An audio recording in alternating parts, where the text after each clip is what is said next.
So Lara, what are we cooking today? Well, today we're doing empanadas. Oh, delicious. Yes, we use the same dough. It's white corn flour.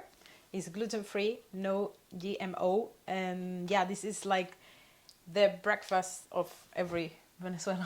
So is this flour typical to Venezuela or all over South America? This exactly is like the typical from Venezuela. And typical. so today you're going to make two different types of empanada? Yes, we're going to do a meaty one, and then we're going to do a veggie one with beans, black beans, and because I love plantain, I'm going to do the one with beans, plantain, and feta cheese. Well, this is a controversy as well, because a lot of people start fighting what you put first, the water or the dough. I'm going to put the dough first because I need the cup to be clean. 2 cups of my dough, my white corn flour. We're going to put 2 cups of water. So we need salt. I think that's a good amount. About a teaspoon of salt. Yeah, and then we need, for the empanada, some people put sugar. So I'm going to put 2.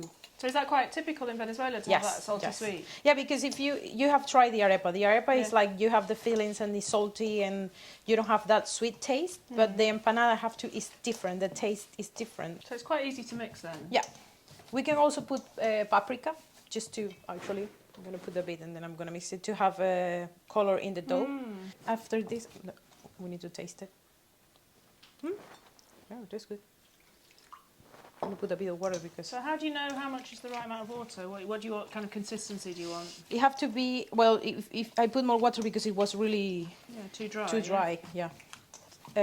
Not too watery because when we start assembling them, they can break. I'm going to let it rest and probably we will need a bit more water, but you can see that it's soft. Yeah. Now we're going to go and cook the meat. I'm going to use the spring onions. And you've got the white and the green? The white and the green, the celery, carrots. I put 2 carrots here, 2 sticks of celery, probably 5 leaves of spring onions. And then red pepper. You can use green pepper or yellow pepper. You can use actually both, but we're going to use red peppers. And I bring some paprika as well, ground cumin, turmeric, because I love turmeric and it's good for your belly. So yeah, that's it. When you start cooking it, they start being tender, like soft. And we're going to put at the end a little bit of tomato puree, or you can use tomato sauce or in a can, or even chop the tomato so you can have it, because the meat have to be a little bit dry, but we don't want the meat watery, because when we assemble the arepa, if we have too much liquid, it's going to break the dough again. It's going to make it too so wet. we're going to try to leave it dry. And you've got garlic as well, yeah? I'm going to put the meat here. I'm going to put a bit of oil first. And so the pan's hot, isn't it? We had the heat. You preheat the pan, with salt.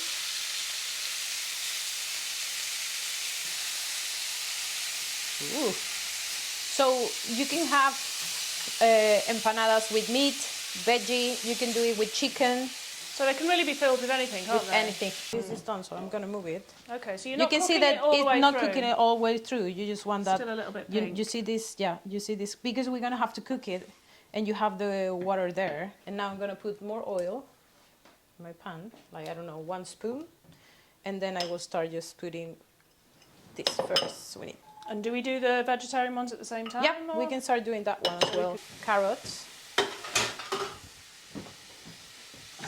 After like probably 4 minutes, we can put the peppers and then the spring onions and the garlic. This is my recipe. Like, anyone can do the recipe as they want. Some people don't like carrots or don't like celery. So this one you've got all the flavour from the meat juices, and so that's kind of adding the flavour to the meat ones, isn't it? And I will start putting my garlic, spring onions.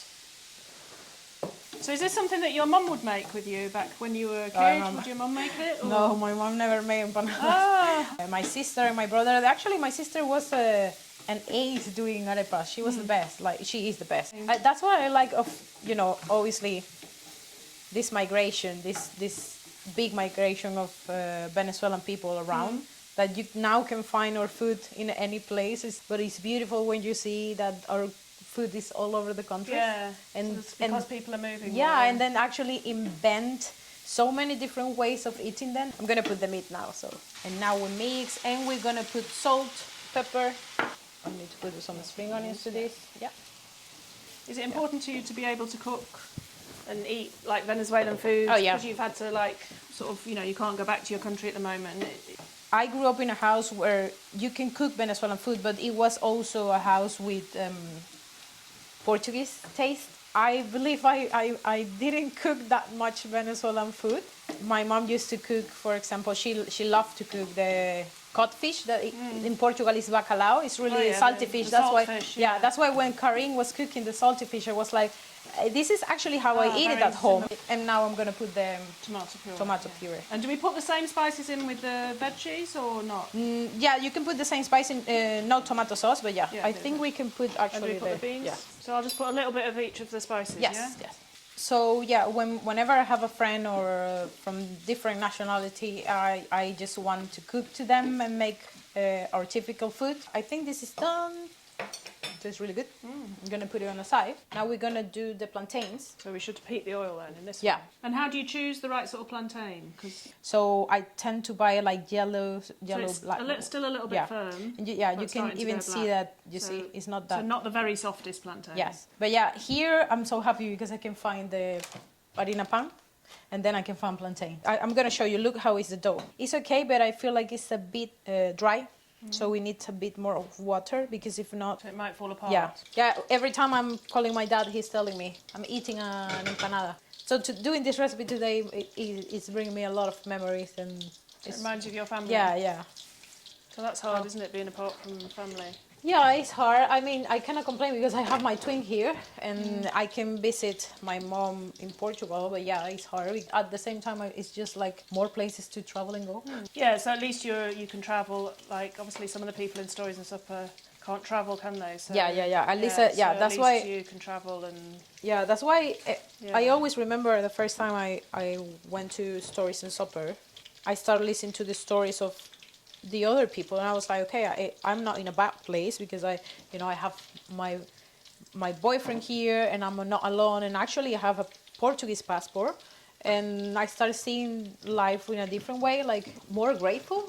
Anyone can feel this way, like everyone, even if they have Portuguese passport or not. I believe you can feel that pain because you're no longer with the people that you love for any situation. Yeah, I didn't know how to cope with everything that I was feeling till today. Some days like the London weather, I'm happy, and some days I'm like crashing because some memories of the weather bring me back to my country, and I'm like, I just want to go there. So that kind of homesickness, and I mean, you say when you came to Stories and Supper, do you feel like that kind of us sharing stories together and being together kind of helps people feel more connected and less lonely? Yes.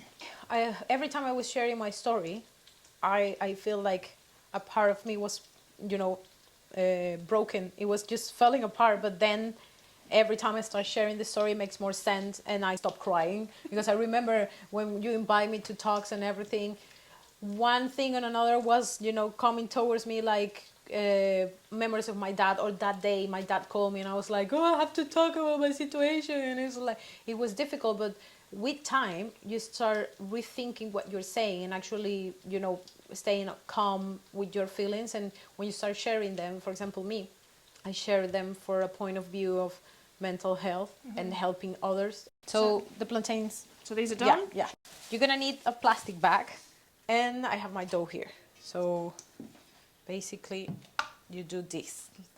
You can use olive oil or you can use whatever other oil you have. So you're just oiling it to stop the dough sticking, yeah? If you don't do this, you're gonna have to start from zero. So I'm gonna leave it here. And I have another one that I can put in the top, but let's see if this one works first. So you grab your dough and you're gonna do a little ball. Yeah, so it's just like a ball. So yeah. what's that, about that size, yeah. So keep oiling it just to make sure it's not point to put water. Sorry about that because it's fried, so don't use water. You put the bowl there, and I'm gonna need this. And then you're gonna grab a pan or a plate. So you're squashing it down. So that's much easier than rolling it out, isn't it? I was thinking we were going to have to be rolling them out, but you just... Depending on the thicker that you want, it have to be like this, because if you put it more thicker, for example here, I press too hard, so it could break. So you have to be careful. So it needs to be thick enough to hold together, but not too thick. You can do it with your hands even, but obviously it's more easy. So you don't want it so thick that it's not going to cook, but you don't want it too thin either. So let's do the beans one first. So with the beans, cheese and plantain. Plantain. I need the plantain. Let's give you the plantain. Okay. Now the tricky part, because it's depending where you put the dough. close it, and then you have to cut it. So you don't need anything to like seal it, like No. you're not using egg or milk or No, water no, or no, anything, no. It's just the dough itself. Just the dough, and then you open it. Here, for example, if you can see, the plate didn't cut it, so you can seal it. So that's it. Then you put it in your hand like this. Nice. And then you leave it. And now we how long keep does it doing take to it. cook? Probably 5-6 minutes, depending. So now we're gonna do the meat one. So the meat one, So this is the meat with the filling. filling, And yeah. do you put plantain as well with the meat? we or- can put, yeah, So how much are you putting in? Just I think like 2 spoons, depending on the size of size, the yeah. dough, yeah. Whoop. And this one is done. perfect. That one's beautiful. So when you first came to England, you're saying you kind of sometimes get tired of speaking English, but Yeah. when you first came, did you know some English already before you came to the UK? Well, I thought I knew, but then I realized I didn't knew. But when I moved here, I couldn't understand a word of what people were saying, and I got this terrible headache. I even remember that I stopped going out. I wasn't feeling confident enough to go out and understand people, and you can feel overwhelmed, and it's tiring. So now we're gonna clean this, and let's do the wasataka. I'm gonna do 2 avocados, 1 lime. I'm going to put spring onions, the ones that I have left. I will put 2 garlic cloves to not get the avocado dark. I put coriander leaf because I love coriander. So salt. I need the avocado now. So I will do another one. So now I'm gonna put a bit of mayo, like 1 spoon of mayo. I need a bit of water. Salt and pepper.